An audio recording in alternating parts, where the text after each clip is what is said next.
Bonjour, moi c'est Nac et bienvenue sur Chase Bien-être.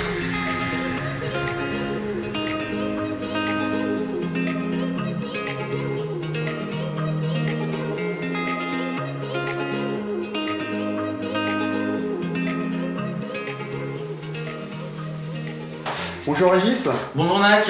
Bienvenue sur notre chaîne et puis merci à toi de prendre le temps de pouvoir témoigner. Est-ce que tu peux nous parler un peu de toi et de ce que tu fais?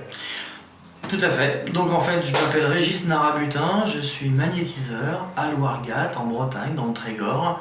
Et j'officie en tant que tel depuis 7 ans, après avoir travaillé dans des domaines toujours en relation avec l'humain, mais qui n'ont vraiment rien à voir, dans le soin également, mais rien à voir avec ça. Alors, on va parler justement du magnétisme. La question qui se pose, qu'est-ce que le magnétisme?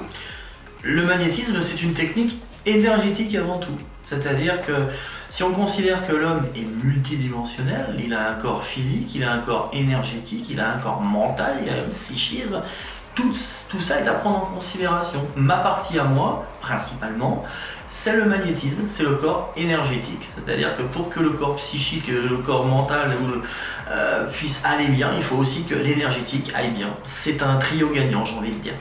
D'accord. La question aussi qu'on se pose, qui peut se poser, et qui se pose souvent d'ailleurs, est-ce que c'est un don ou est-ce que ça s'apprend? Alors, plusieurs écoles s'affrontent, on va dire deux. Certains partent du principe que c'est un don, qu'on a des prédispositions. D'autres pensent que c'est plutôt empirique. Et moi, je suis pour la deuxième solution. C'est-à-dire que oui, dans ma famille, j'avais des gens qui étaient magnétiseurs et d'autres solutions, d'autres thérapies, si on peut parler de thérapie. Mais pour autant, j'ai beaucoup plus appris au contact des autres, de façon à travers mes rencontres, tout simplement. Et j'ai pris le meilleur de chacun et j'ai fait mon protocole, ma technique, mon approche. Pour autant, j'avais des prédispositions. Quelles étaient ces prédispositions? L'ouverture d'esprit. J'ai envie de dire que c'est le principal. À partir du moment où vous avez l'esprit ouvert, à partir du moment où vous avez envie d'apprendre, à partir du moment où vous êtes curieux, eh bien, vous avez tout pour faire un bon magnétiseur à titre personnel, privé ou à titre professionnel. D'accord, c'est un peu comme la métaphore de la personne qui... tout le monde peut danser, tout le monde peut chanter. Il y en a qui dansent mieux que d'autres dès le départ, et il y en a qui font un peu plus de cours ou un peu plus de temps pour atteindre un certain niveau. Et ça ne veut pas dire qu'on sera forcément à un meilleur niveau, mais voilà, donc c'est accessible à tout le monde. Oui, c'est accessible à tout le monde, chacun son niveau de compréhension, chacun des objectifs différents, ça dépend ce qu'on veut en faire. Si c'est pour rester un cercle familial ou amical, c'est très bien. Si c'est pour se professionnaliser et recevoir du public après en vue d'aider les gens, c'est très bien aussi. Peu importe le flacon pourvu qu'on ait l'ivresse. D'accord. Et quel type de... on va parler ça en termes de problèmes, peut-on résoudre avec le magnétisme? Beaucoup, ça serait très long de tous les citer. Disons que on va remarquer ce qu'on appelle les failles, les trous, les pertes énergétiques au ressenti. On va apprendre à ressentir parce que tout ça quelque part c'est inné, on l'a, tout le monde l'a. Après c'est la façon d'entrevoir les choses, on va ressentir ça et on va pouvoir prendre en charge tout un tas de dysfonctionnements parce que ce sont des dysfonctionnements. Il n'y a pas plus l'un que l'autre. Par contre, certains magnétiseurs vont avoir des prédispositions, peut-être pour les maladies de peau, certains pour tout ce qui est musculaire, tendineux, d'autres pour tout à fait autre chose. Voilà, chacun y trouvera son compte. D'accord, chacun sa technique. Complètement. D'accord. Est-ce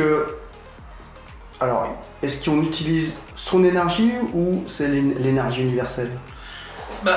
Disons que les anciens magnétiseurs avaient l'habitude d'utiliser leur énergie. Et il y avait à boire à manger. Le problème, c'est quand on donne de son énergie, on donne de son énergie vitale. Donc il y a un risque, un danger. On amenuise nos propres ressources et on se met en danger. Danger de maladie, danger de beaucoup de choses. Alors que quand on utilise, ce qu'on appelle une canalisation, quand on canalise cette énergie d'une façon ou d'une autre, il y a beaucoup de façons de canaliser, on se met à l'abri, on se protège. On n'utilise pas notre magnétisme. D'ailleurs, dans les théories taoïstes de la médecine multimillénaire chinoise, on parle d'énergie libre, de qi, Le chi, c'est notre chi, c'est notre énergie vitale. Ouais, chi, prana, voilà, toutes les appellations qui concernent l'énergétique. Bien sûr. D'accord. Et techniquement, comment ça se passe une séance de magnétisme quand une personne t'appelle, qui vient te consulter, qui vient pour une séance? C'est quoi, tu l'accueilles? Bien sûr, voilà. On rompt un petit peu la glace, on se présente. La plupart des gens qui viennent me voir, surtout en Bretagne, sont quand même très initiés, c'est-à-dire qu'ils savent ce que c'est qu'un magnétiseur, et bien souvent ils vont d'abord voir un magnétiseur avant d'aller voir un médecin, parce qu'ils redoutent un petit peu l'épisode médical ou opération ou ceci ou cela, donc on aime bien aller voir des gens comme nous. C'est pas partout pareil, c'est certain.